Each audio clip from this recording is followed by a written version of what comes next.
क्या आपने कभी अपनी रियल लाइफ में कोई सीरियल किलर देखा है? ऑब्वियसली आपका जवाब ना होगा, लेकिन क्या पता आपके साइड में बैठा हुआ इंसान ही कोई सीरियल किलर हो, या फिर क्या पता आपके साथ चल रहा, आपके साथ घूम फिर रहा इंसान ही सीरियल किलर हो। किसी का कुछ पता नहीं होता कौन कितना घर से लड़कर आया हुआ है। लेकिन आज जिसके बारे में मैं आपको बताने वाला हूं ना, यकीन मानिए इसकी मेंटल हेल्थ बिल्कुल ओके थी, इसका पास्ट एकदम ओके था, कुछ दिक्कत नहीं थी। लेकिन फिर ये एक ऐसा सीरियल किलर क्यों बना जिसे दुनिया के इतिहास में सबसे बदनाम सीरियल किलर्स में गिना जाता है। सब कुछ बताऊंगा आपको जेफरी डैमर के बारे में, लेकिन उससे पहले मेरा नाम है विकी और आप देख रहे हैं मिस्टीरियस दुनिया का एक और बहुत ही कमाल का एपिसोड। आप प्लीज इस वीडियो को एक लाइक कर दें और कमेंट्स में पिक में लिख दें ताकि कल की वीडियो में मैं आपको शाउट आउट दे दूं। और यार पॉडकास्ट 12 आ चुकी है और प्लीज आप डिस्क्रिप्शन में दिए गए लिंक पर क्लिक करके उस वीडियो को जरूर देख लेना। मैंने बिहार की एक स्टोरी कवर की है, बहुत ही खतरनाक स्टोरी थी वो, आपके हाथ से क्लिक जरूर हो जाना चाहिए। इस पूरी कहानी को समझने के लिए हमें अमेरिका के मिलवॉकी में चलना होगा और दिन था 22 जुलाई 1991 का। दो पुलिस ऑफिसर रात को 11:30 बजे अपनी नाइट ड्यूटी पर थे और 12 बजे उन दोनों की शिफ्ट खत्म होने वाली थी। पेट्रोलिंग कर रहे थे वो गाड़ी से और तभी उनको एक चौराहे पर एक आदमी बिल्कुल नंगा, जिसने सिर्फ अंडरवियर पहना हुआ था, वो उन्हें भागता हुआ दिखाई दिया। उसके एक हाथ में हथकड़ी बंधी हुई थी और वो लगातार चौराहे पर भागे जा रहा था। अब ऑब्वियसली रात के 11:30 बजे हुए हैं, पुलिस वालों ने उसे देख लिया है तो वो उसे रोककर जरूर पूछेंगे कि तेरे साथ क्या बीमारी है। तो उन्होंने अपनी गाड़ी उस आदमी के आगे लगाई और उसे रोका और पूछा कि हाँ बता क्या हुआ है। वो आदमी बहुत ज्यादा डरा हुआ था, उसके हाथ में हथकड़ी बंधी हुई थी और इस हथकड़ी को देखकर ही पुलिस वालों ने दो अंदाजे लगाए। पहला, हो सकता है कि ये किसी जेल से भागा हुआ प्रिजनर वगैरह हो। दूसरा, हो सकता है ये कोई पागल सन की आदमी हो जो ऐसे ही सड़कों पर भागे जा रहा हो, कुछ इसको पता ना हो। लेकिन उसके चेहरे को देखकर ऐसा लग रहा था जैसे ये बहुत ज्यादा डरा हुआ है, उसके बॉडी पर बहुत ज्यादा चोटों के निशान थे। लेकिन जब पुलिस वालों ने उससे पूछा कि बता क्या हुआ है, तो उसने बताया कि एक आदमी ने उसे यहीं पास ही के एक अपार्टमेंट में बंधक बनाकर रखा हुआ था और वो बहुत मुश्किल से उसे बचकर आया है।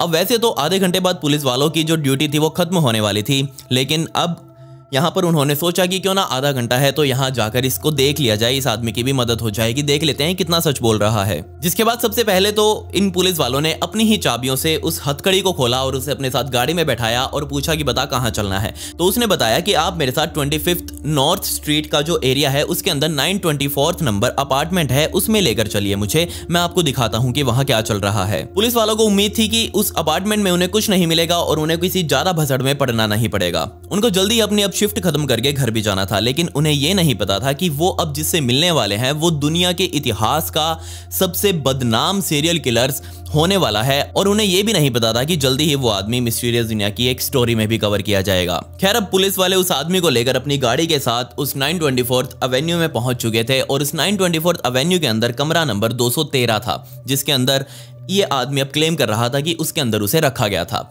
खैर, अब पुलिस वाले उसे लेकर 213 नंबर कमरे में गए और यहाँ पुलिस वालों को दो चीजें बहुत ज्यादा अजीब लगी। पहली तो ये कि ये जो बिल्डिंग बनी हुई थी 924th एवेन्यू, ये बहुत गरीब से इलाके में बनी हुई थी और यहाँ इतनी सिक्योरिटी के इंतजाम नहीं थे, ना ही कोई अलार्म वगैरह था इस बिल्डिंग में। और दूसरा, यहाँ पर हर कमरे में सिंगल लोक था, वो भी एक ही झटके वाला, जिसको एक लात मारकर हम आसानी से तोड़ सकते थे। जबकि 213 नंबर कमरे में डबल लॉक लगाए गए थे और उसका गेट भी जो था वो बहुत मोटा सा था। जैसे ही 213 नंबर कमरे के बाहर ये पुलिस वाले पहुंचे, इन्होंने दरवाजा खटखटाया और सामने से एक आदमी ने दरवाजा खोला। तो जैसे ही वो दरवाजा खोला, उस कमरे के अंदर से बहुत गंदी स्मेल इन पुलिस वालों को आई। खैर, उन्होंने इस टाइम पर इस स्मेल को नोटिस नहीं किया और उस आदमी से बात करनी चाहिए जो अभी इस दरवाजे को खोलने आया था। और उस आदमी को देखते ही वो जो आदमी जिसके हाथ में वो हथकड़ियां वगैरह लगी हुई थी वो पुलिस वालों के साथ ही खड़ा था, ये आदमी उस कमरे वाले आदमी को देखकर बहुत ज्यादा डर गया और पुलिस वालों के पीछे छुप गया। दूसरी बात, पुलिस वालों ने उस आदमी से पूछा कि हाँ भाई बता तेरा क्या नाम है। तो यहाँ उसने बताया कि मेरा नाम जेफरी डैमर है। अपनी आईडी को प्रूव करने के लिए उसने अपना आइडेंटिटी कार्ड बाहर निकाला और पुलिस वालों को दिया और बताया कि वो कहाँ काम करता है। लेकिन अभी भी पुलिस वालों को चीज जो परेशान कर रही थी वो ये कि उनको स्मेल बहुत गंदी आ रही थी उस कमरे से। तो उन्होंने अंदर जाकर देखा तो कमरा जो था उसका वो बहुत अच्छे से वेल सेट था, सब कुछ अपनी जगह पर था, हरे हरे पौधे वहां रखे हुए थे, एक बड़ा सारा एक्वेरियम जो था वो उसके अंदर रखा हुआ था। लेकिन अभी भी पुलिस जो स्मेल का पीछा करते हुए जा रही थी और उस स्मेल को ढूंढते ढूंढते उन्होंने नोटिस किया कि जेफरी डैमर जो है वो अपनी डिओड्रेंट को उठाकर, अपनी परफ्यूम को उठाकर पूरे कमरे में छिड़क रहा है ताकि वो स्मेल को दबा सके। लेकिन अभी भी पुलिस के नाक और कान दोनों बज रहे थे। तो इस कमरे को अच्छे से देखने के बाद पुलिस वाले मुड़े और जेफरी डैमर से पूछने लगे कि ये जो बंदा जिसको हम साथ लेकर आए हैं, इसको तूने हथकड़ी वगैरह बांधकर अपने पास क्यों रखा था?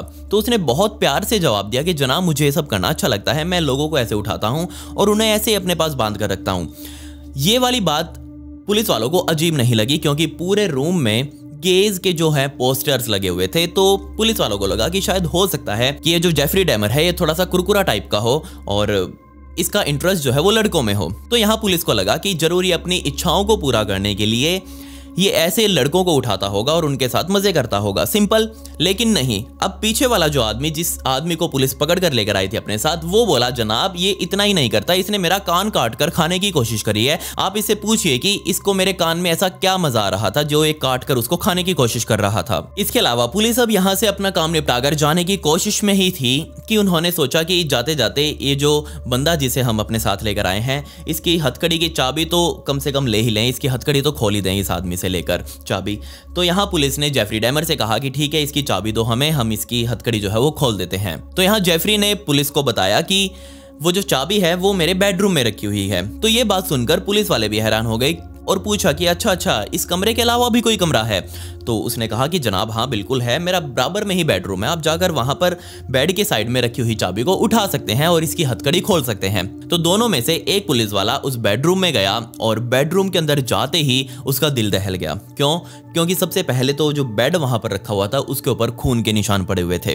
दूसरा, किसी ने बहुत गंदा दिमाग लगाया है दीवारों पर पड़े हुए खून के निशानों को साफ करने का। जी हाँ, अभी तक खून के निशान उस दीवार पर जमे हुए थे और ऐसे ऊपर से जस्ट कपड़ा मारा हुआ था और ऐसा लग रहा था जैसे कि ये सब कुछ साफ हो जाएगा एक बार कपड़ा मारने से। हलवा थोड़ी ना यार जो साफ हो जाएगा ऐसे।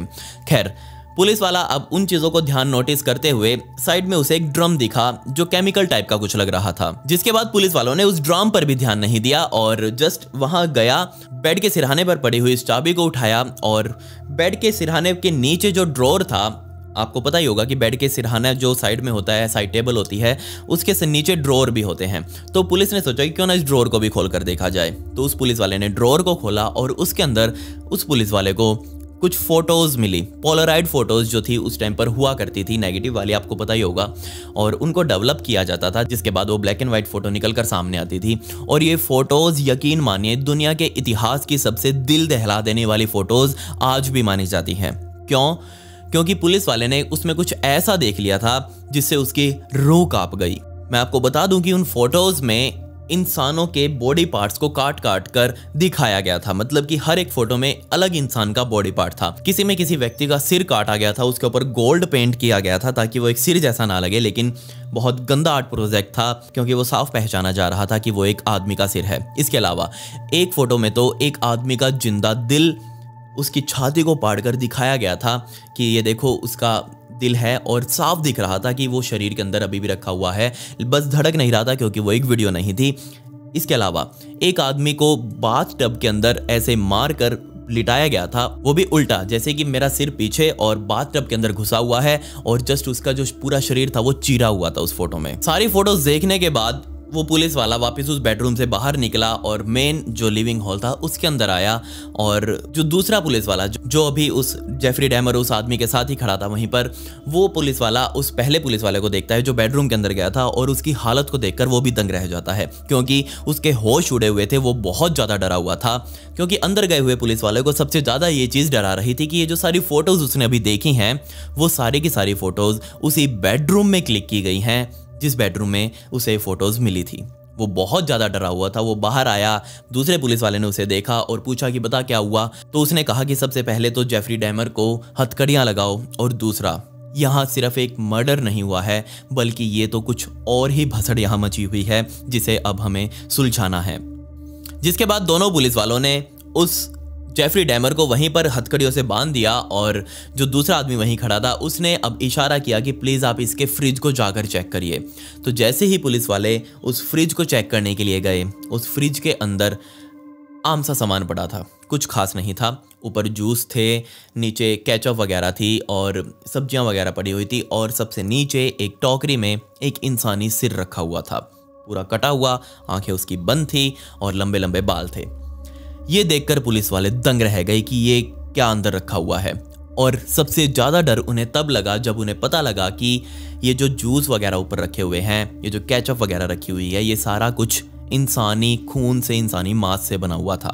ये चीज़ देखकर मैं पक्का कह सकता हूँ कि वो दोनों पुलिस वाले उस दिन 12 बजे तो घर नहीं गए होंगे। उनकी शिफ्ट आगे एक्सटेंड हो गई होगी क्योंकि उन्होंने कुछ ऐसा ढूंढ लिया था अब जिसे अमेरिका का एक बहुत ही बदनाम इतिहास माना जाता है। अब यहाँ सवाल उठता है कि आखिर ये जेफरी डैमर था क्या और ये अपने विक्टिम्स के साथ क्या करता था, विक्टिम इसके जाल में कैसे फंसे थे और यहाँ कुल टोटल कितने विक्टिम थे। तो सबसे पहले मैं आपको जवाब दे दूं कि कुल टोटल जेफरी डैमर के 17 विक्टिम थे और वो अपने विक्टिम्स के साथ इस कमरे में ले जाकर, इस अपार्टमेंट में ले जाकर, 213 अपार्टमेंट में ले जाकर ऐसी ऐसी चीज़ें उनके साथ करता था जिसे मैं यहाँ आपको बता भी नहीं सकता, दिखाना तो बहुत दूर की बात है। वैसे आपको मोस्टली स्टोरी उसकी पता ही होगी क्योंकि आप में से ज़्यादातर लोगों ने उसे नेटफ्लिक्स पर देख ही लिया होगा, लेकिन मैं यहाँ जो आपको वो चीज़ें बताने वाला हूँ जो आपको कहीं और पता नहीं चलेंगी, सिर्फ मिस्टीरियस दुनिया के इस एपिसोड में ही पता लगेगी।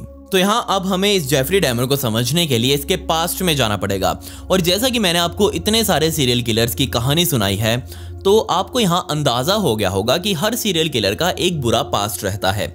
या तो उसके जो माता पिता थे उसको सही से ट्रीट नहीं करते थे, उसे अकेला छोड़ देते थे, वो डिप्रेशन में चला जाता था, या फिर स्किज़ोफ्रेनिया उसे हो जाता था, या फिर एक और कारण हो सकता है दिमागी हालत बिगड़ने का कि दिमाग में चोट लग जाए, जैसे कि मैरी बेल के केस में हुआ था। मैंने आपको एक कहानी सुनाई थी मैरी बेल की, उसके सिर में चोट लग गई थी तो वो सीरियल किलर बन गई थी 11 साल की उम्र में ही।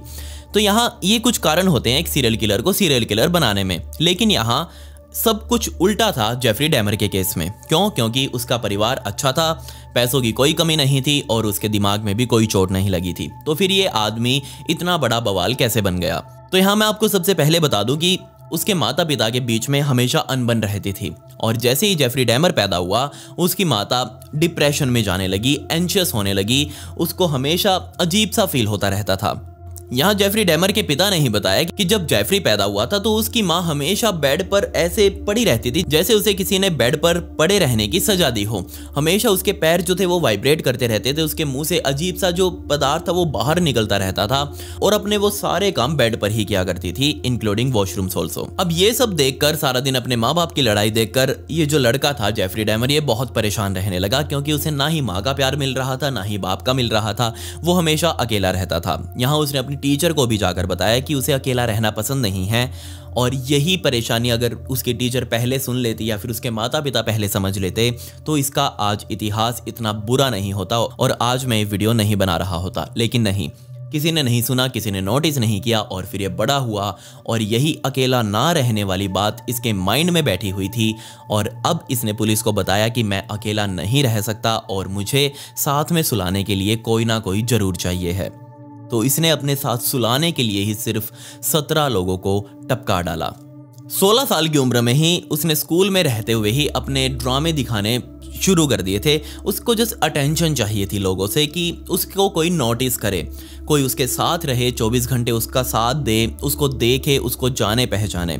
और इस अटेंशन को पाने के लिए वो स्कूल में चलते चलते ही फर्श पर गिर जाया करता था, ड्रामे करने लगता था, ऐसा लगता था जैसे उसके अंदर मिर्गी आ गई हो, लेकिन कुछ नहीं होता था। जब उसको लगता था कि उसको नीडेड अटेंशन मिल गई है, जितना उसको चाहिए था वो मिल गया है, उसके बाद वो आराम से खड़ा होता, अपने कपड़े झाड़ता और निकल लेता।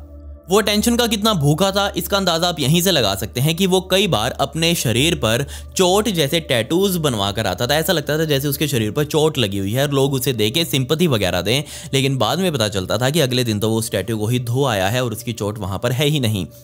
लोग भी उसे देखकर अब हैरान थे कि ये कैसा मूर्ख प्राणी है, लेकिन तब लोगों को कुछ फर्क नहीं पड़ रहा था क्योंकि इसने कोई बड़ा क्राइम नहीं किया था अभी तक।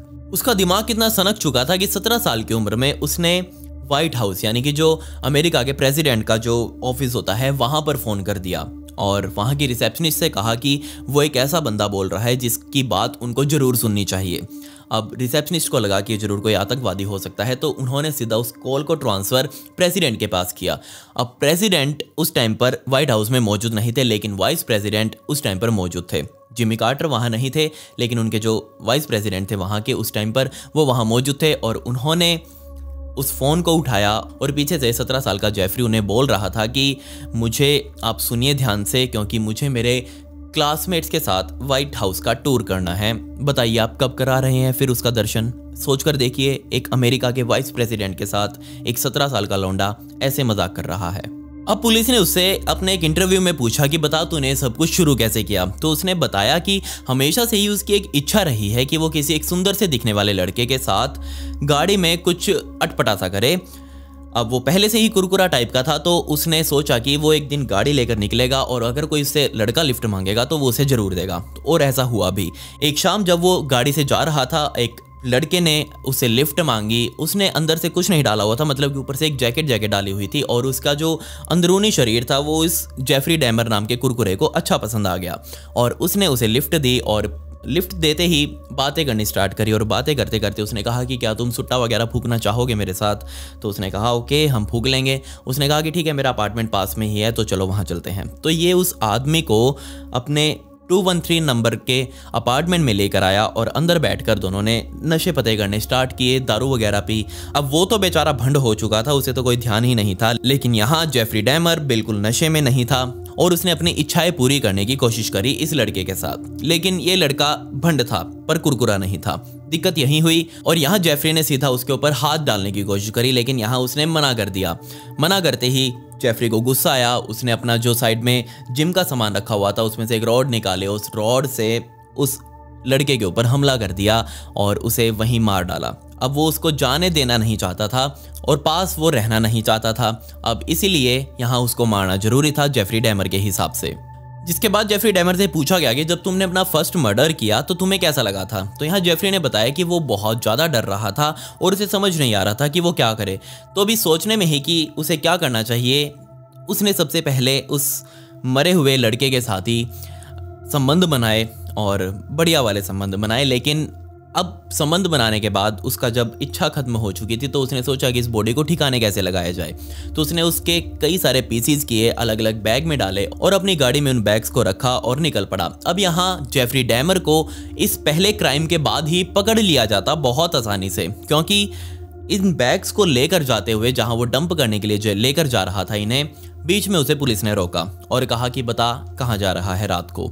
तो यहाँ उसने कहा जनाब मैं सुबह सुबह घर से जल्दी बाहर निकल जाऊँगा, इसलिए अपने घर का कूड़ा जो है वो अभी फेंकने जा रहा हूँ, ताकि 3-4 दिन तक जब अगर मैं ना हूँ अपने घर पर तो ये कूड़ा वहाँ से डरना।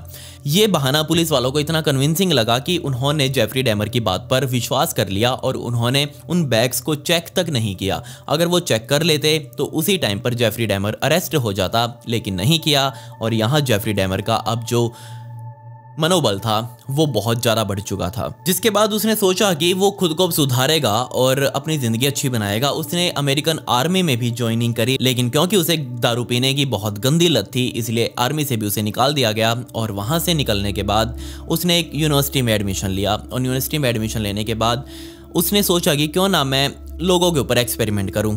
खैर अपने ये काम करने से पहले वो उनको भयंकर नशे करवाता, अलग अलग टाइप के नशे करवाता और नशे करवाने के बाद उनके सिर के अंदर केमिकल्स जो होते हैं ना, केमिकल्स वो डाल देता।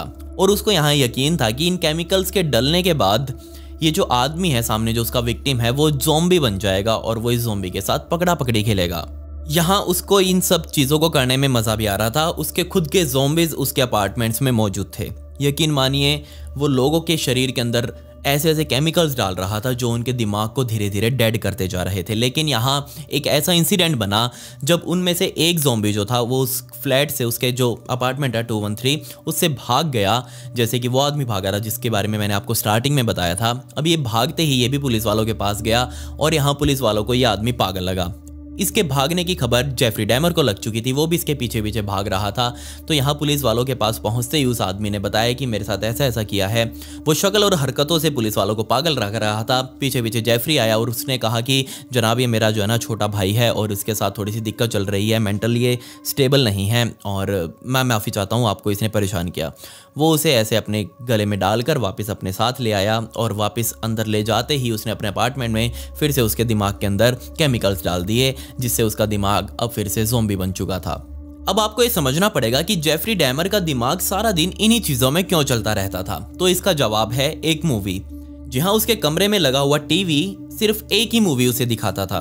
उसका जवाब यह है कि उसने उसके अंदर वीसीआर प्लेयर लगा रखा था और उस वीसीआर प्लेयर के अंदर एक ही कैसेट जो थी वो ऑन रिपीट चलती थी और उस मूवी का नाम था द एक्सॉर्सिस्ट 3। वो जिस भी व्यक्ति को अपना शिकार बनाता था उस व्यक्ति को ये मूवीज जरूर दिखाता था। जी हाँ, वो समझाता था कि इस मूवी को देखते ही मुझे बहुत अजीब सा फील होता है और मेरा मन करता है कि मैं शैतान बन जाऊं और तेरे साथ कुछ भी करूं। ये बात सुनते ही उसका विक्टिम भी डर जाता था। बेचारा करता भी तो क्या करता, कुछ कर तो नहीं सकता था, भाग हो सकता नहीं था क्योंकि डबल लोग इसने यहाँ इस गेट पर लगा रखे थे। सोचकर देखिए आखिर इस अपार्टमेंट में चल क्या रहा था, ये सीरियल किलर कैसा था। वो आदमी जिसे सबसे पहले पुलिस ने पकड़ा था, जिसके बारे में मैंने आपको स्टार्टिंग में बताया था, जिसके हाथ में हथकड़ी वगैरह बंधी हुई थी, उस आदमी ने कोर्ट में बताया कि जब मैं इसका शिकार बन चुका था, ये मेरे ऊपर बैठा हुआ था और मैं भी बिल्कुल नशे में ही था, मुझे कुछ समझ नहीं आ रहा था कि मेरे साथ क्या हो रहा है। और जैसे ही इसने चाकू उठाकर मेरा शरीर का जो दिल है वो बाहर निकालने की कोशिश करी, इसने मेरे छाती में चाकू मारने की कोशिश करी, लेकिन तभी मुझे थोड़ा सा होश आया और तभी मैंने एक अपना मुक्का जेफरी डैमर के मुंह पर मारा। यकीन मानिए उस टाइम पर जेफरी डैमर का मुंह किसी शैतान से कम नहीं लग रहा था। उसकी आंखें भी बहुत अजीब रूप से लाल हो चुकी थी। ये सच में एक जीता जागता शैतान था। ये शब्द थे उस व्यक्ति के जो जेफरी डैमर का लास्ट विक्टिम था। यहाँ जेफरी डैमर ने पुलिस को बताया कि उसे अपने 17 के 17 किए हुए मर्डर्स अच्छी तरह याद है और वो बता सकता है कि उसने कब, किसका, कैसे और कहाँ मर्डर किया। कहाँ का तो एक ही जवाब है, उसी अपार्टमेंट में, उसके अलावा उसने कहीं कुछ नहीं किया था। दूसरा, उसने कहा कि मुझे ऐसा बनाने में मेरे पेरेंट्स का बहुत बड़ा हाथ है क्योंकि उन्होंने स्टार्टिंग से ही मुझे सही नहीं रखा, स्टार्टिंग से ही मेरी कोई केयर नहीं हुई और इसी वजह से आज मैं ये बन चुका हूँ और आपके सामने खड़ा हूँ। उसने क्लियर कट पुलिस को ये बता दिया था कि 16 साल की उम्र में ही उसे ये महसूस होने लगा था कि वो इस दुनिया में लावारिस है, उसका कोई नहीं है। अब कोई नहीं है तो उसे कोई तो चाहिए है जो 24 घंटे उसके साथ रह सके। अब कोई जीता जागता इंसान तो रह नहीं सकता, तो ऑब्वियसली मरा हुआ इंसान तो कुछ उसे कहेगा नहीं और ना ही वो उससे कहीं दूर जाएगा।